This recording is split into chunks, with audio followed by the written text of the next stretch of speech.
late to log on. We'll start with the technical PSA portion of the program. This should already be done for you if we've done it correctly on the admin backend. But if it's not, please put your microphone on mute and turn your video off. We will be accepting questions via the chat box. So if you have questions at any point, feel free to type them and we'll save the last few minutes for questions. And the presentation is being recorded and will be available on YouTube. And to keep that clean and keep things moving along, we want no other videos and everybody should be on mute. So we're very lucky to have Dr. Karen Wilson presenting tonight. Before I turn things over to her, I wanted to talk about the Land Trust for just a couple of minutes. My name is Toby Jacobs. I'm the Stewardship and Outreach Manager with the Land Trust. We're a community-based nonprofit and we're a regional organization. Our service region is the Presumpscot River watershed. We primarily serve the towns of Gorham, Gray, Standish, Westbrook, and Windham. And within those towns, we have over 40 preserves, some of which we own and some of which we hold conservation easements on. We have, within those preserves, we conserve and manage land for a variety of values for the community. And those include significant wildlife habitat, clean water resources, passive recreation, and local history. We have some great historical resources on some of our preserves. And you can see on the map on your screen, which is from our website, this shows all of our preserves. And the bright green ones are public access, which offer access to either trails and or water. In addition to conserving and managing land, we run the Water Stewards program, where we have citizen scientist volunteers who take water samples and data at over 40 sites throughout the region to allow us to track trends in water quality and make sure that water is being maintained clean throughout the region, or see if things are going wrong in a particular area. And we also host educational outreach events for adults, families, and children. And this is our monthly outreach event for March. And we do one of these every month around the year. Those will hopefully be going back to in-person events later on in the summer if all goes well. So we're very excited about that. We are a membership-based organization. And so individual membership contributions are the main support for all of our principal activities, from conserving land to building trails to managing all of the preserves and the outreach events and water programs. So I want to take a second to sincerely thank everybody on the presentation tonight who's already a member. And if you're not, I encourage you to check out our website or talk to our staff or volunteers to learn more about the Land Trust. And I hope you will consider joining us as a member. You can become a member by making a contribution of any amount. And the easiest way to do that is on our website. And I will include a link for that in the wrap up for the presentation. And with that, I would like to introduce Dr. Karen Wilson. She's an associate professor at the University of Southern Maine in the Department of Environmental Science and Policy. She's a PhD from the University of Wisconsin-Madison in zoology and limnology, and she teaches courses in a variety of water and ecology related topics at the college. She's a friend of the Land Trust in a lot of capacities. She's on our water quality committee, and she's a technical advisor for the fish count program, which she managed for a number of years and is just turned over to the Land Trust this year. And with that, Karen, take it away. Thank you, Toby. Let me go ahead and share my screen. All right. So thank you all for making this presentation. It's a great opportunity to talk about one of my favorite organisms. As Toby said, my name is Karen Wilson. I'm a professor at the University of Southern Maine in the Department of Environmental Science and Policy. I've put my email here on my opening slide. Please feel free to contact me. I'm really easy to find. Happy to answer questions about alewife or any water-related things. And as Toby said, I teach a lot of aquatic ecology type courses. And this fall, I'll be teaching a course called limnology, or maybe you might know this better as freshwater science. So we'll be out on the lakes and the rivers in this area with a bunch of students.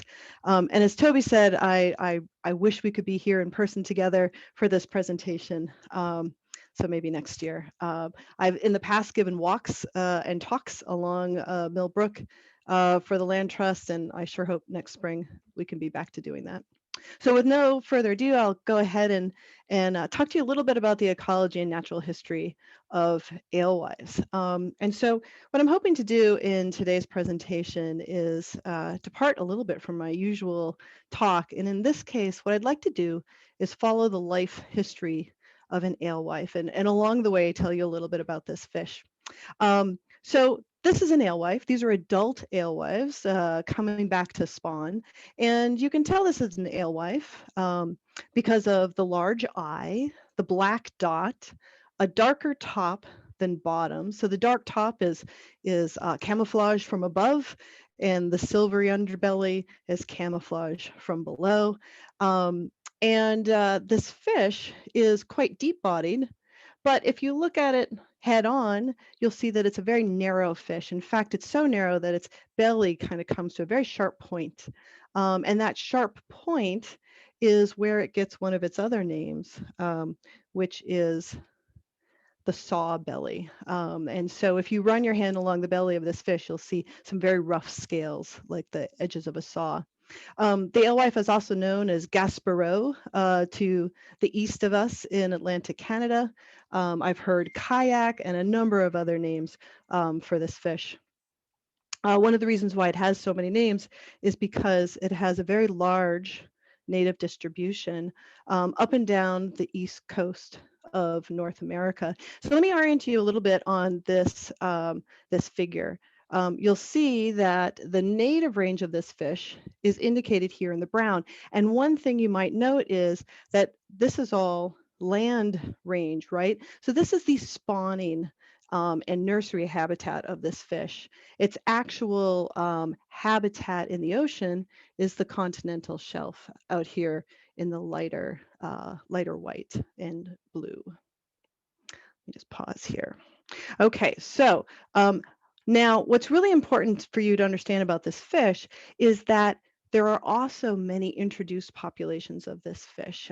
These fish are what we call landlocked. They are not our native fishes in the sense that they don't spawn in freshwater and then go back out to sea as native alewife mostly do, but rather they live their entire life history in fresh water. And so in the Great Lakes, for example, alewife have been landlocked there since the 1930s, at least, when they followed some of the canals up over Niagara Falls, if you will, and into the Great Lakes.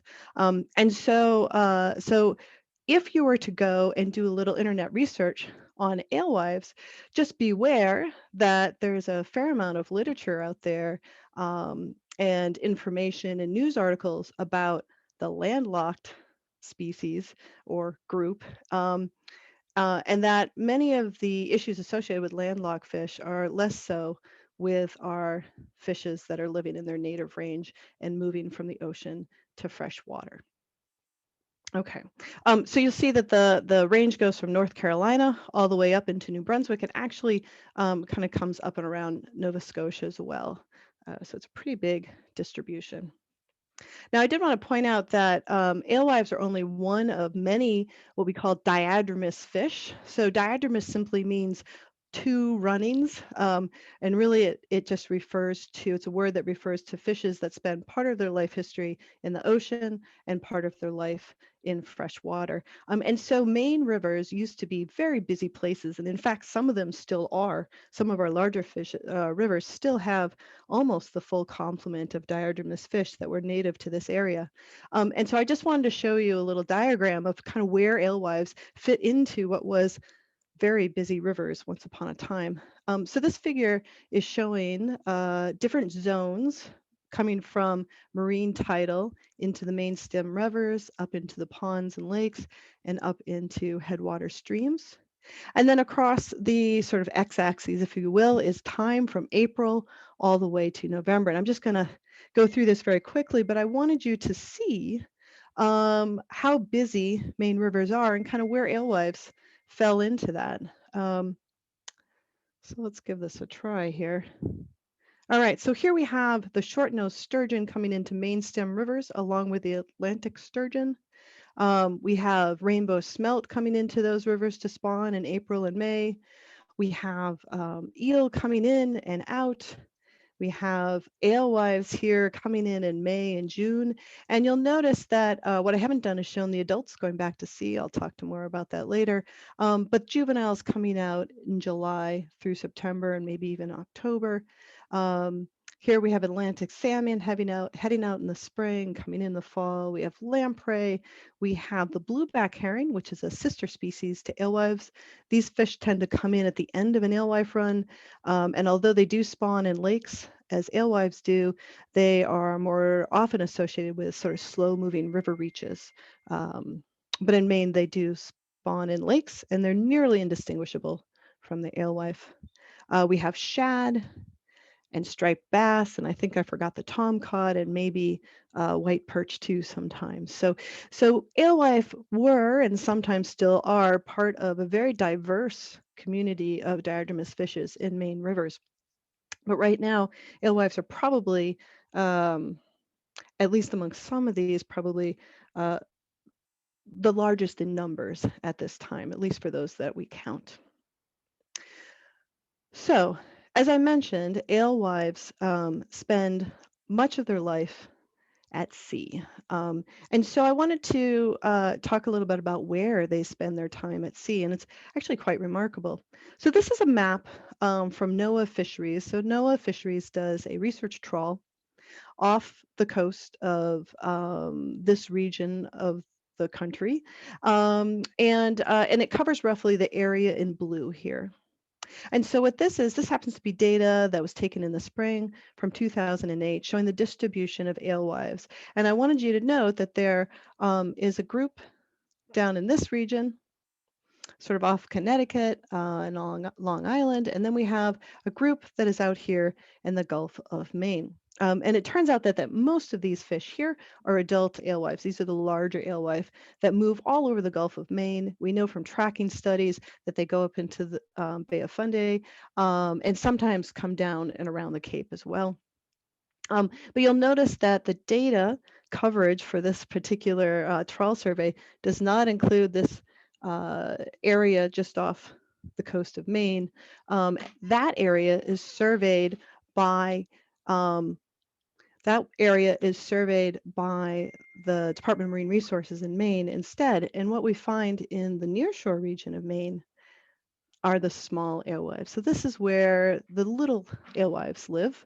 And so as they grow older, they move further and further offshore and then swim all around the Gulf of Maine. So these are data from the Department of Marine Resources. This happens to be data sort of accumulating trawl data from 2001 through 2013.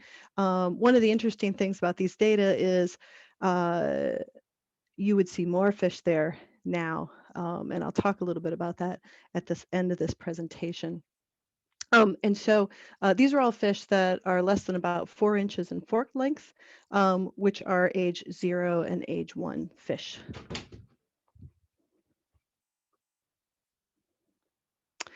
When alewives are at sea, they tend to swim in mixed schools of fishes. And we know this for a number of different, in a number of different ways, but one of the ways is that when these fish are captured, they are often captured together. So fisheries that are targeting Atlantic herring, for example, often will capture alewife as well. And I put this photo here because this is an Atlantic herring weir in Perry Cove in Passamaquoddy Bay, just north of Eastport. And this is probably one of the last weirs that was fished in Maine. And I had an opportunity to chat with a fellow who fished this weir.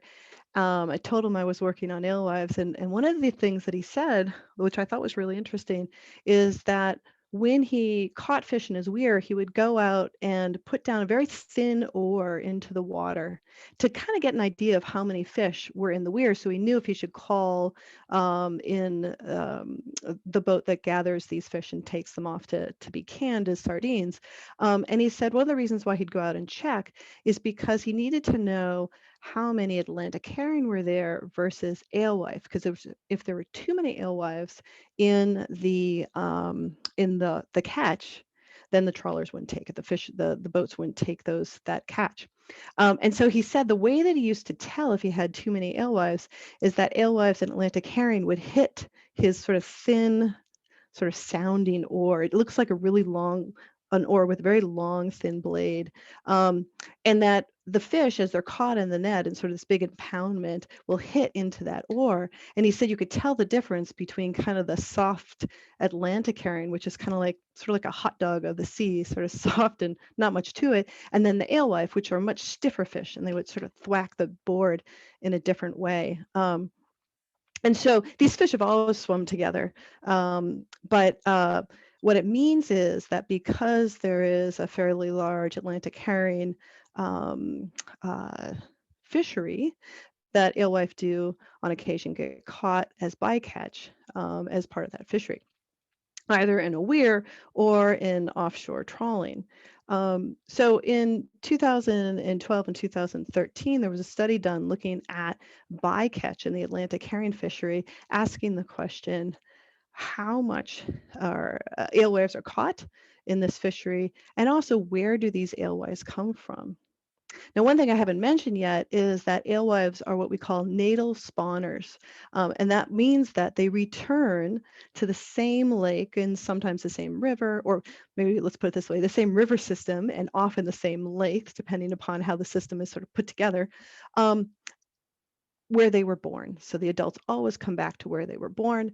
And because of this, you can have very distinct sort of genetic differences between different alewife runs. Now, there's been some mixing up of these runs over the years. And so it turns out, genetically speaking, you can tell the difference between fish kind of down in this region, fish in sort of the Connecticut region, and fish in kind of the Maine region. And so this particular study found that about 75% of the bycatch in the Atlantic herring industry, at least the sort of inshore Atlantic herring industry, were actually fish from the Connecticut region in Massachusetts, not Maine fish, which is good actually for our fish in Maine. The reasons are numerous, including the fact that what's likely happening is the distribution of Maine alewives and the Atlantic herring industry are not overlapping. There was some good stuff that came out of this particular study, and part of that was a voluntary avoidance program whereby fisheries or fishermen who were fishing for Atlantic herring, if they caught a lot of alewife, they'd let others know, and so that other fishes could avoid that region. While alewife are out at sea, they play an important role as prey for all sorts of predators. And so these are just a few diets of predators out in the ocean that I wanted to show you. The one on the left is pretty interesting. This is actually the diet of a tuna that was caught off of Portland in 2018, and it's got a squid in it and a couple of other things, and it's got like 4 or 5 alewife. Not all of these are alewives that you're looking at, but these are what's there are adult alewives that this tuna was eating, and it turns out that this is pretty common in tuna diets these days. Which is really fascinating. On the right side of your screen, you'll see this is an alewife that I caught years ago when we were looking for if we could find predators that were eating alewife in the near shore, so really in close to shore, right around land. And here's a mackerel who's been eating juvenile alewife. These are probably a year plus aged alewives, and that big fat one in the middle is actually, it turns out, a menhaden or a pogie, as it turns out. So again, another mixed school of bait fish, as we would call it. So while alewife are out there in the ocean, they're thought to be really important. What we know right now is that if alewife are present then predators like cod and mackerel and tuna will eat them. And so one of the emphasis for alewife management from the perspective of NOAA fisheries has been working on increasing their numbers as a alternative food source in the ocean when Atlantic herring numbers are low. Alewife spend anywhere from 3 to 4 years in the ocean before they come back to spawn, before they are sexually mature. And so in the early spring, they start heading into shore and make their way back to Maine's rivers and lakes to spawn. This is a view of the Presumpscot Falls. This is the first obstacle that alewife reach when they're going up the Presumpscot River. Right now we have two somewhat distinct runs in the Penobscot River, one small group that heads up past Cumberland Falls, and another group that heads up to Highland Lake via Mill Brook. And I'll talk a bit more about those later on. Now, historically, alewives reached very far inland. Some of the runs went more than 100 miles inland. So these green lines here, and I apologize if anyone is colorblind, not a good sign for that. Sorry about that. So these green lines are rivers that represent historic distribution of alewives, and the green lakes are lakes that we know or believe alewives reached and used as spawning and nursery habitat. And so you can see that particularly in the Penobscot, there were fish far, far inland. But this is, as I said, a historical distribution or historic distribution. And in fact, these are highly abbreviated today due to the presence, in this case, of dams. And these are both dams on rivers, but there are also those small little dams that at this point in time are managing lake levels. Many of the dams that are in place today are legacy dams left over from grist mills and also from logging. Often a lot of these dams were in place to maintain water levels as part of logging operations.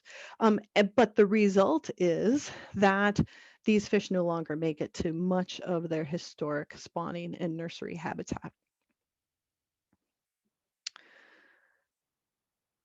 On their way up to spawn, alewives are harvested. And so they are harvested today for lobster bait. And then a few folks still smoke them, which is sort of the old-fashioned way of preserving alewives. They used to be eaten. They were an incredibly important source of early springtime food for both the Native Americans and early settlers. In fact, they were so important that you can still find on the books laws that grant any widow who requests at least a bushel of alewives in the spring. And so at this time, there's at least, I could be getting this wrong, but anywhere from 10 to 16 towns that manage their own alewife harvests. So these harvests are actually managed by fish committees at each town. And the town often will lease the alewife run to a harvester, and the harvester has to pay back some portion of their earnings to the town. So in some cases, this can be a fairly big chunk of change. I've heard anywhere from $10,000 to $30,000 for towns as part of this alewife harvest. And so it turns out that these are pretty prized fish for lobster bait. And so lobstermen will line up and buy crates of these and use them to catch spring alewife or spring lobster. I'm showing two places where alewives are currently harvested. On the left is Damerscott Mills. This is an interesting place. The fish swim up a fish ladder, and at one point they go left or they go right. And if they go left, they get harvested. And if they go right, they go up the fish ladder and into the lake.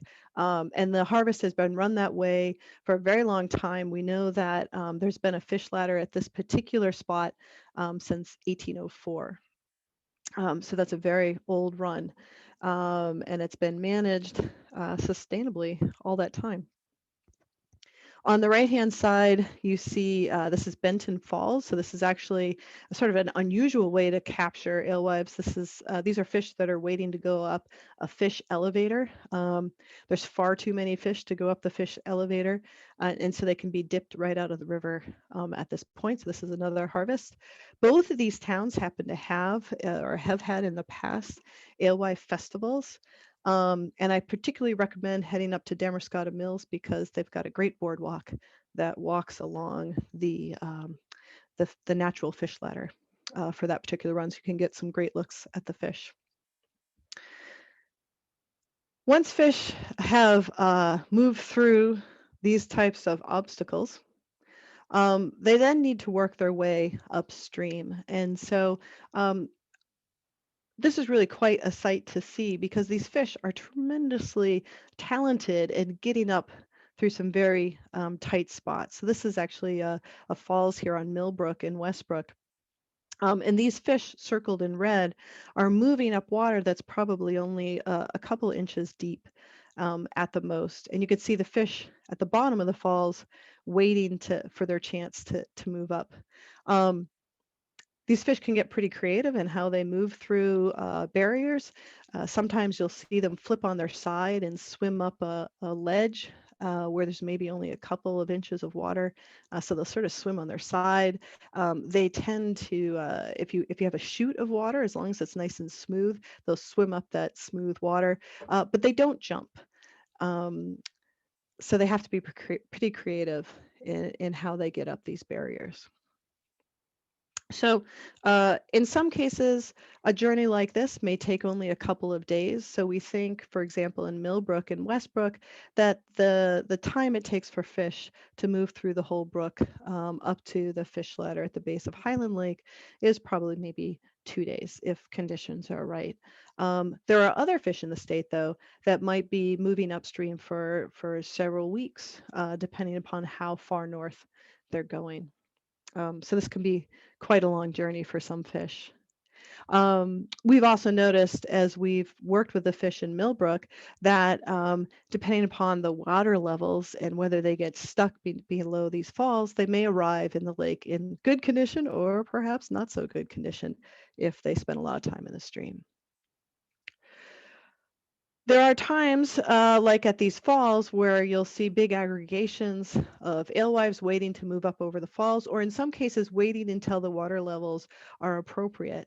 And I did want to talk a little bit about falls. Maybe I'll go back, see if I can get back there. And that is that these kinds of natural barriers are we want to say they function at many different water levels, and that these fish are adept at finding the right path for the right water level, so that these falls may be impassable at very high water levels. At moderate water levels, perhaps there's a couple of different ways up. At very low water levels, there may be only one way up, and these fish are very good at finding their way up. However, they can get stuck below these falls, which is a great place to go and watch the alewife swim. So this is at one of the pools on Mill Brook, watching a group of alewife wait their turn to get up some falls. But it's when they're aggregated here at the base of natural or man-made barriers that they are also subject to all sorts of predation. And so this is this is just showing a bunch of dead fish, sort of post a nighttime of feeding.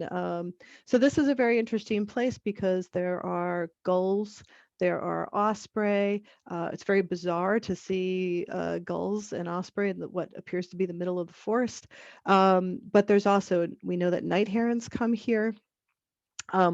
And all sorts of vertebrate predators as well, mammals. So you might see mink eating alewives. I have a colleague of mine who described an alewife run that was sort of stuck beneath a culvert, and that he watched a mink go in, grab a fish, drag it out, and then a couple minutes later back into the water, grab a fish, and this mink just went back and forth and back and forth, picking off alewives, and river otter and so on. And so on their way up to their spawning runs, they're providing food for a lot of organisms. And what I haven't mentioned is that there are also lots of fish predators as well. And in the bigger rivers, for example, if you go bass fishing, either when the juvenile alewives are coming out or when the bass or when the alewives are going up in the spring, it's not uncommon to pull out a bass full of alewives. So it's kind of exciting. And in fact, this fall, we collected a number of striped bass from the Kennebec River. And these bass were enormous, these striped bass, and they were completely full of alewives, juvenile alewives in that case. Once alewives get up into their spawning habitat, into their lake, they might spend 2 weeks to a month spawning, and then they turn around and head back out to sea. So what's really interesting is these fish are very similar to salmon in many respects, except that they can come back to spawn 2, 3, 4 times, depending upon how lucky they are back out at sea and passage issues and so on and so forth. So these fish are, to just give you an idea of scale, a larger fish, an older individual, might be about a foot in length. So that's about how big they get. So they're actually fairly large fish when they reach their full size.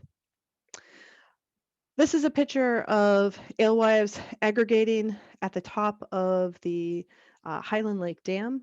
And so when they're ready to leave the lake, they'll start forming schools. And in this particular head pond, they start doing runs past the spillway until finally one fish will head over the spillway, and then they'll all go down. What's interesting is when these fish swim over a dam like this, they don't go head first, they go tail first and kind of swim upstream as they go downstream, presumably to maintain some kind of control. All right, so they've come up all the way to the lake, they've spawned, and the lucky ones head back out to sea, leaving behind all sorts of eggs and larvae. And so this is a picture of larval alewife. They're there in the background, these white spaghetti things with 2 dots for eyes.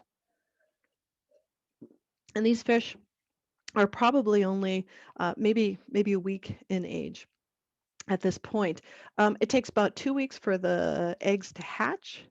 And because alewives take about a month to make their way into these spawning habitats, maybe longer, you have juvenile alewives being born or hatching out over a pretty extended period of time. So at any given time, you can have fish that are 2 days old, 10 days old, and maybe up to 2 weeks old. These guys are quite small. At this point, they're only eating the tiniest of tiny things. In fact, this particular guy is sitting next to a Daphnia. So these are the zooplankton that they eat as they grow larger. But at this point, this was probably taken in mid-June. The zooplankton are, almost as big as the alewives.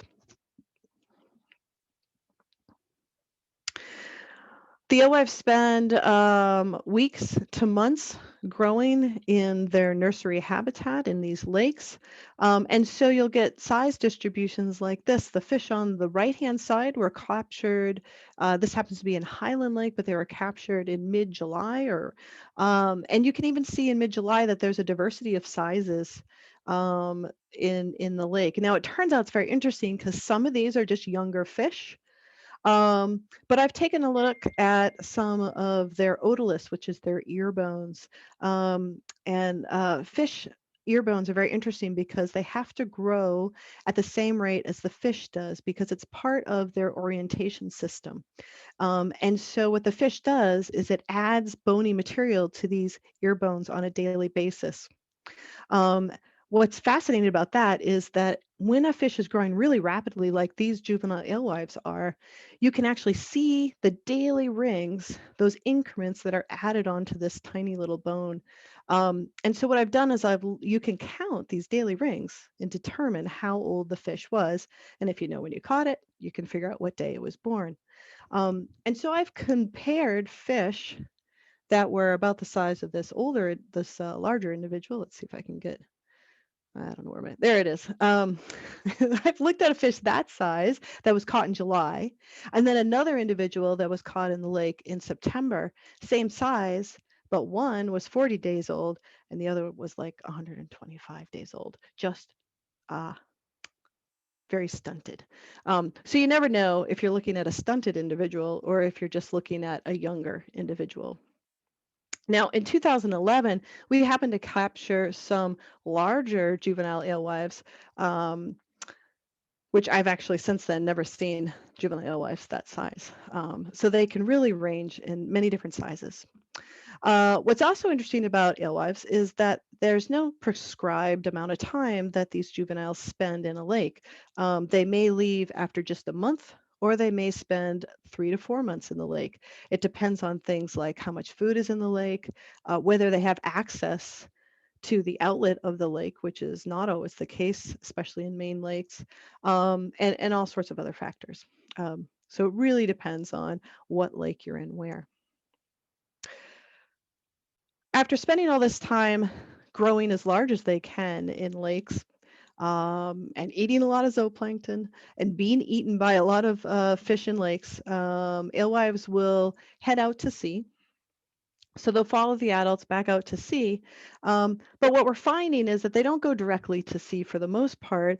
If there's an estuary between their nursery habitat and the sea, they'll stop and spend some time there. So these, the fish in this picture are primarily alewives. They were captured in the Penobscot estuary. This is some research being done by NOAA Fisheries, where they are looking at the use of this estuary by various diadromous fish species. And what's been interesting about this study that people didn't realize is that there are alewives in this estuary from as early in the spring as you care to sample to as late in the fall as you care to sample. So they've sampled as early as April and as late as November, and have always found juvenile alewives in the estuary. Some of my students did some work on these fish that were captured in the estuary. And I think this is my one big data slide. And so to quickly explain this, what we're looking at is fish size on the y-axis. And then this is a carbon isotope. And the carbon isotope is in the tissues of the fish. And it turns out that, long story, carbon values in the marine system look different from freshwater, and that estuaries kind of fall right around here. If you look at the tissues, the carbon in tissue from fish in freshwater, they fall where these green dots are, or these green triangles. And if you look at marine alewives, they'll look like this. And so we sampled the carbon values for fish caught in the estuary, and what we found is that some of them had an estuary carbon value, but others clearly had a marine carbon value, which meant that these fish had come in from the ocean to live in the estuary for a while, probably to feed. We know they're feeding because their livers, which reflect the carbon value of whatever they've eaten recently, all kind of fall within this estuarine value here. And this is true across May, July, fish caught in July, and fish caught in September. Okay, so for the last few minutes of this talk, I want to just briefly talk about the conservation of alewives. And the reason for this, and one of the reasons why you hear a lot about restoration of alewives, is that overall they've experienced a precipitous decline range-wide. And not to get into too many details, the majority of declines happened after both adults and juveniles were captured by offshore intercept fisheries. So these are huge trawling ships, so many of them not actually even from the US. That happened in the 1960s and 70s, leading to, in 1907 or 2007 or so, alewife fisheries, this mouth of the river intercept fisheries, were closed down in almost all states except for Maine. In Maine, there's been a lot of effort in restoration and bringing back these fisheries. There's been a lot of stocking, which means you can take adult alewives that are coming into spawn, capture them, and put them back in a historic habitat where they used to live, they'll reestablish their populations as long as things out at sea are going pretty well. So this is work that was done in the Kennebec watershed. The yellow line there shows the number of adult fish returning to the Kennebec watershed. And I just want to point out that these are starting in 2006 and very quickly reached above 2 million fish, between 2 million and 3 million fish. And that's about where it is today. There's been additional work going on in the Penobscot watershed as part of the Penobscot River Restoration Project. These are lakes that were stocked with alewives, and then a number of dams removed as part of the Penobscot River Restoration Project, resulting in big increases in alewives in this watershed as well. And if we update this graph, we could see that fish are around 2 to 3 million fish in the Penobscot. It's important to point out that this is actually just a drop in the number of fish that probably came into these rivers to spawn. This is probably anywhere from maybe 10 to 40% of the fish that would have been supported by the spawning habitat. And I say that really large number because everyone has a different estimate of the number of fish that could be supported by the lakes in these watersheds. Finally, our last watershed that's close to us, near and dear to many people around here, is the Mill Brook and Highland Lake watershed. These are showing the number of spawning adults that return to Mill Brook and Highland Lake.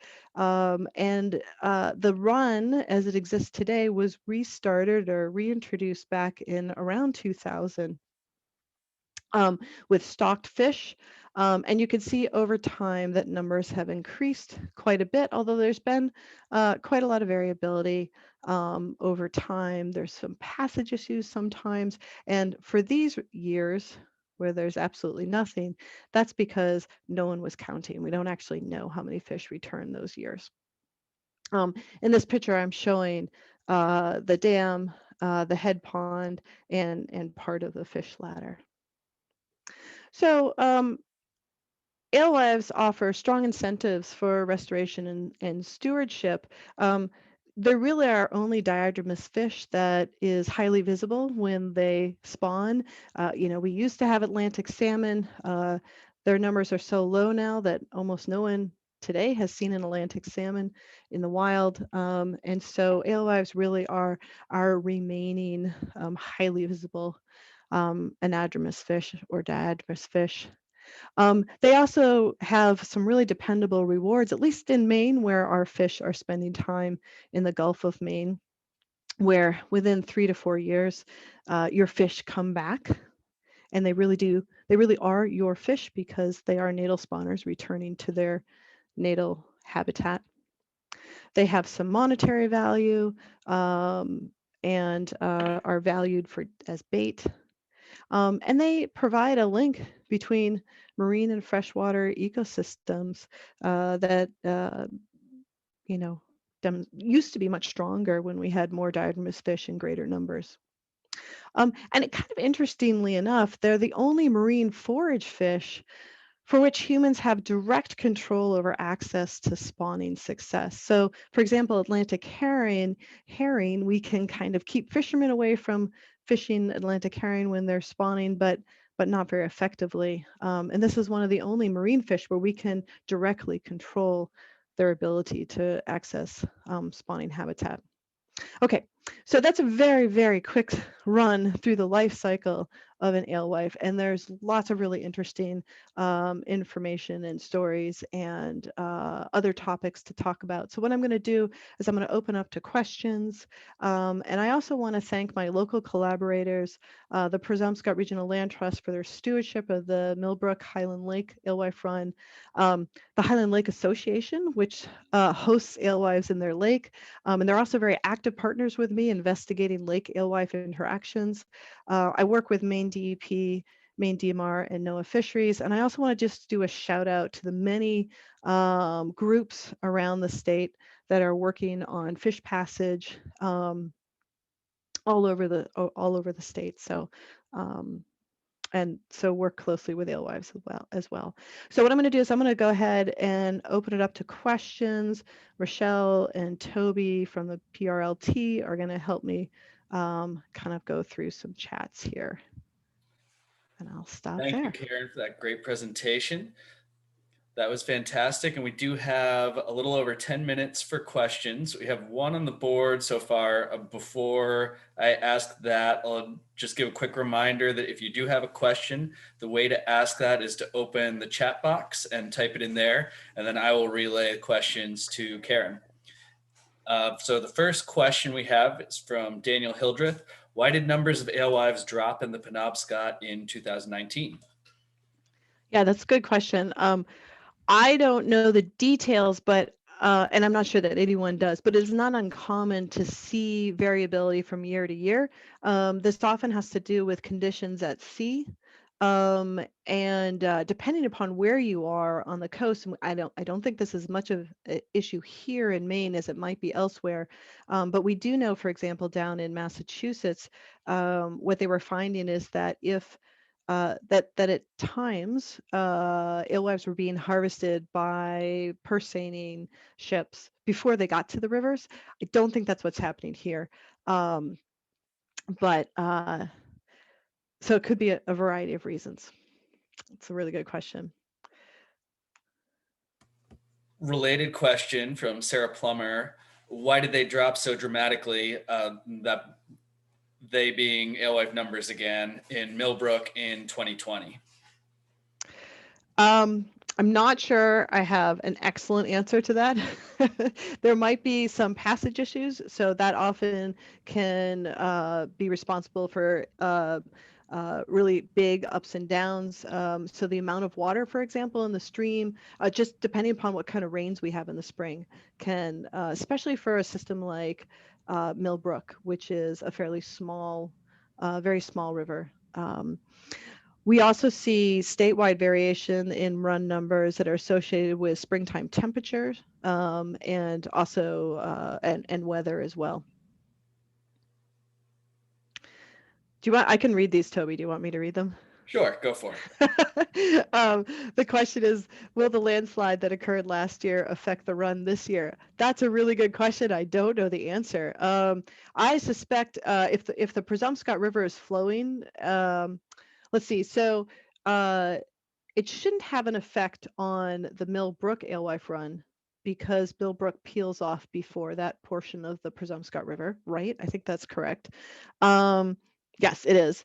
And then the other question, so the question really would be for any fish that were carrying on to Cumberland Falls, which is a smaller group of fish. But if the water is getting through, I think the alewives will be able to get through. Okay, now I can't read them. They're coming too fast. Let's see. Water temperature is the next one in line. Does it? Yes, the water temperature is important. In fact, the run on Mill Brook is one of the latest runs in the state, interestingly enough. And we think it's because the water coming out of Sebago Lake is so cold. So the Presumpscot River itself tends to stay cooler than many other rivers in Maine for a little bit longer. Even though Mill Brook itself is plenty warm, but the Presumpscot is pretty cold. How do alewife react to poor water quality and impairment of water quality of river water? Like most fish, they're not happy in low dissolved oxygen. And so we know that in the 50s and 60s, before the Clean Water Act really sort of kicked in, there were runs that were impaired because of just plain water quality issues. Yeah. I'm going to jump to can I describe the volunteer alewife counting program real quick because I want to make sure I get to that, and then we'll talk a little bit about dams. The volunteer alewife counting program at Highland Lake is organized by Presumpscot Regional Land Trust. What we do is it's an estimate of the number of fish that are moving into the lake. So we split the day into 4 time periods.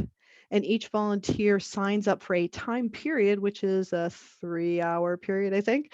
But you only have to count fish coming up through the fish ladder and into the lake for a half an hour. So these are using methods that we've worked on, sort of established methods, so that we can then calculate the expected number of fish that should have come up into the system.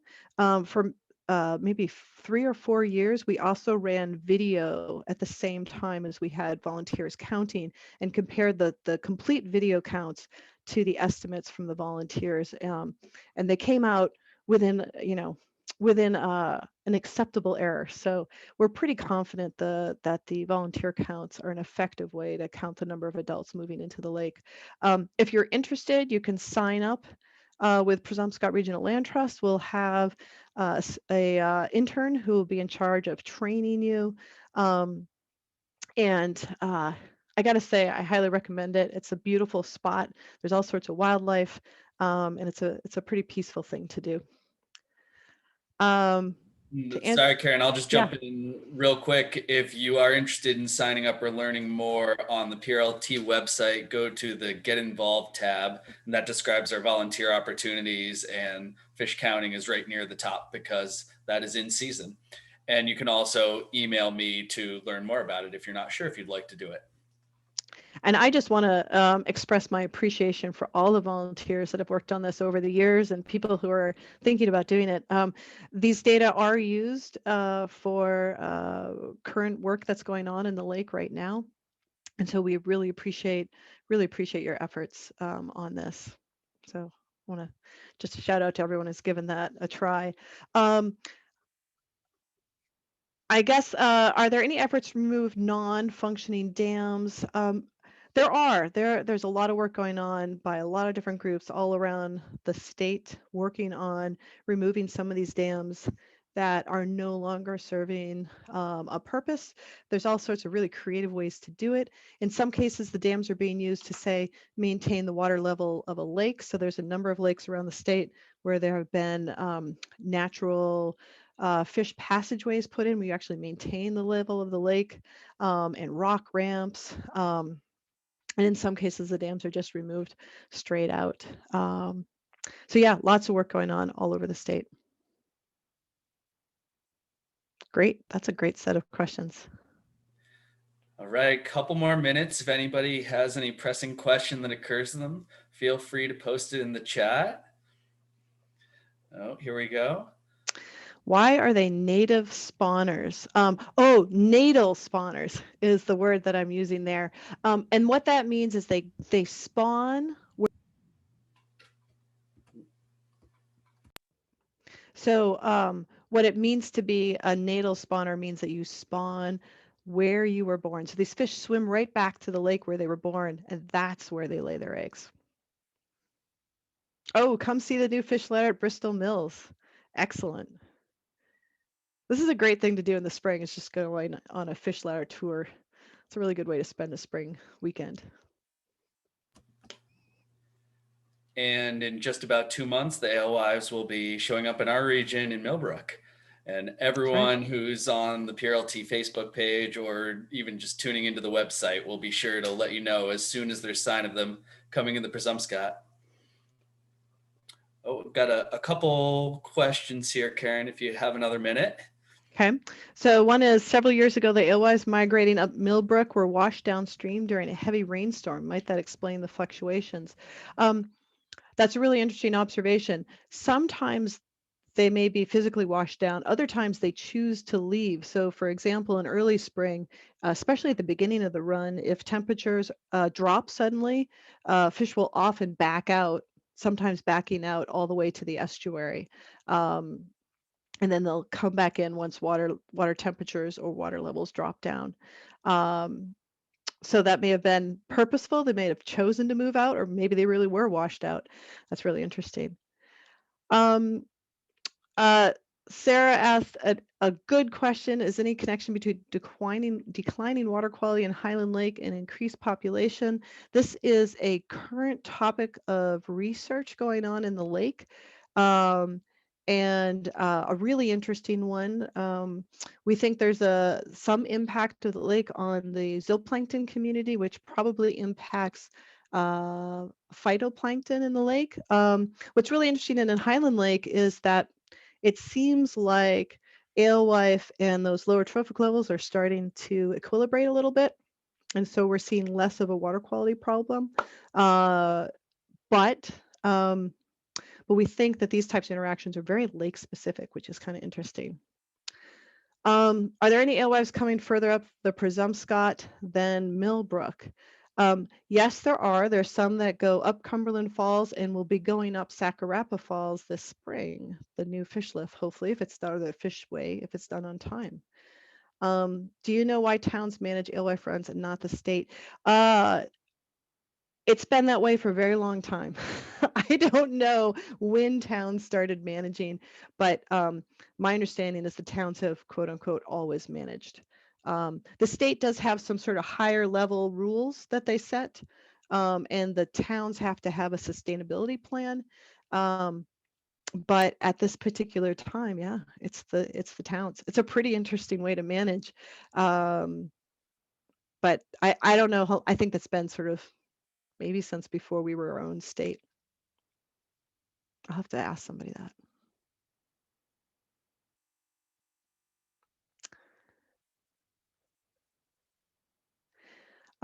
Will the talk be available? Yes, it should be posted on Yes, the we'll land trust, post right? it on the PRLT YouTube channel, and I'll include the link that goes out in an email to everyone in the next couple of days, everyone who's on here. Mm-hmm. And I think that last question about where did the fish spawn further up the Presumpscot, they're completely capable of spawning in impoundment. So that's where they would be spawning now, any kind of slow moving river area. Great. Well, thank you all for coming. Looks like we've gotten to the end of our questions. This has been fun. Thank you so much, Karen. Thanks everyone for tuning in, and stay tuned for news of the arrival of the alewives. Great.